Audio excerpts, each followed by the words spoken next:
শহীদ Ziaur Rahman president থাকা অবস্থায় গোপালগঞ্জে গিয়েছিলেন, সমাবেশ করতে পারেন নাই। গোপালগঞ্জে প্রবেশের সময় শহরের প্রধান প্রবেশ পথে স্থানীয় আওয়ামীপন্থী জনতা মানব প্রাচীর তৈরি করে জিয়াউর রহমানের গাড়ি বহর থামিয়ে দেয়। উত্তেজিত লীগের সমর্থকেরা জিয়াকে উদ্দেশ্য করে ঘাতক, বঙ্গবন্ধুর খনি ইত্যাদি বলতে থাকে। স্টেজ প্রস্তুত থাকলেও জিয়াউর রহমান বক্তব্য দিতে পারেন নাই। যে জায়গায় জনসভা হবার কথা ছিল, জিয়া সেখানে উপস্থিত হলে বিক্ষোভে উত্তাল হয়ে ওঠে সার্বি। বিক্ষোভকারীরা মাইক ছিনিয়ে নেয় এবং স্টেজ ভাঙচুর করে। রাষ্ট্রপতি জিয়াউর রহমানের সফর সঙ্গী নিরাপত্তা দল দ্রুত তাকে ঘিরে বেষ্টনী তৈরি করে। অতিরিক্ত নিরাপত্তা বাহিনী হেলিকপ্টার যোগে এসে সভাস্থলে অপারেশন চালিয়ে জনাব প্রেসিডেন্টকে হেলিকপ্টার যোগে গোপালগঞ্জ থেকে খুলনায় নিয়ে যায়। এরশাদের ঘটনাও প্রায় একই। রাষ্ট্রপতি থাকা অবস্থায় হোসেন মোহাম্মদ এরশাদ গোপালগঞ্জ সফরে যান।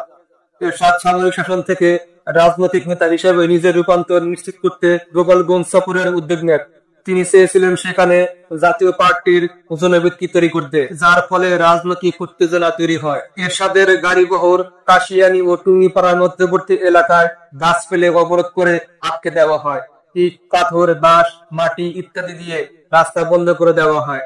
সভাস্থলে এরশাদের আগেই উপস্থিত হয়ে যায় স্থানীয় ছাত্রলীগ ও যুবলীগ। তারা সমাবেশের স্টেজে আগুন ধরিয়ে দেয়, চেয়ার টেবিল ভেঙে ফেলে।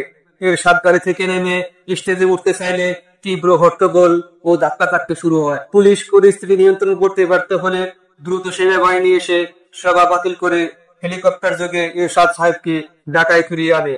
জিয়া এবং এরশাদ পারেন নাই, তার মানে তার উত্তরসূরিরা কেউ পারবে না? হাসনাত শারজিরদের কি তাদের পূর্বসূরিদের এই ইতিহাস জানা নাই? অবশ্যই জানা আছে। ইতিহাস জেনেই তারা ইতিহাস বদলাতে গোপালগঞ্জ গেছে।